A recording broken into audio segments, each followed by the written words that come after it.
जय गुरु जी। संगत जी, गुरु जी ने हमेशा कहा कि आप अपने आप को औरों से कंपेयर ना किया करें। पर होता क्या है ना, लोग अपने दुख से ज़्यादा दुखी नहीं होते हैं, दूसरों के सुख से बहुत ज़्यादा दुखी होते हैं।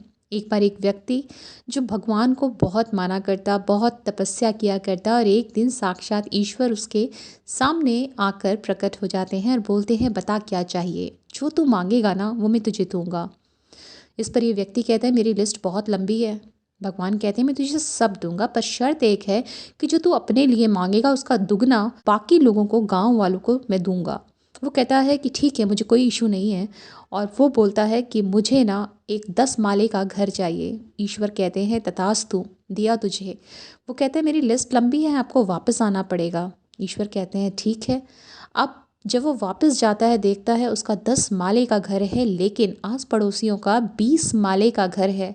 उसको बहुत जलन होती है, गुस्सा आता है कि तपस्या मैंने करी और फल ये फ्री में भोग रहे हैं, मेरा सबसे छोटा मकान रह गया। अगली बार वो ईश्वर को फिर से बुलाता है, कहता है, प्रभु इस बार मुझे एक गाड़ी चाहिए।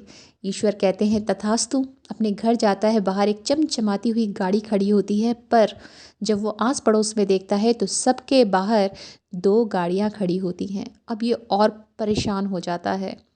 एक दिन समझ नहीं आता है क्या करूं मैं, अपने एक दोस्त के पास बराबर के गांव में जाता है। दोस्त इससे कहता है, अरे वाह, तेरे गांव की तो चांदी हो गई है, मल्टी स्टोरेज बिल्डिंग वहाँ पर हो गई हैं। ऐसा क्या हुआ वहाँ पर? तब ये बताता है, सब मेरा किया हुआ है, मैंने तपस्या की, मैंने भगवान को बुलाया और वो तो फ्री में मज़ा ले रहे हैं।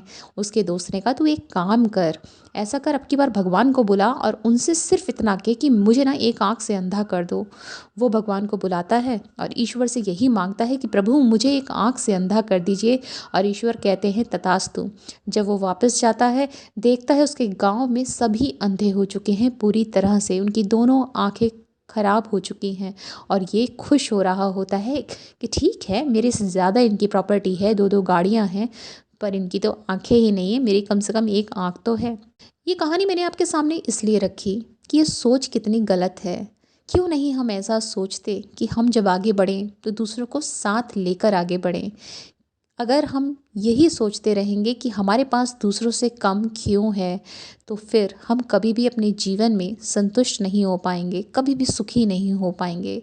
तो प्रभु ने जितना दिया है ना, उनका शुक्राना करें, सबका कल्याण सोचें, क्योंकि जब आप दूसरों का कल्याण सोचते हैं तो प्रभु आपकी झोली कभी भी खाली नहीं होने देते, उनकी कृपा हमेशा आपके साथ होती है। जय गुरु जी, शुक्राना गुरु जी।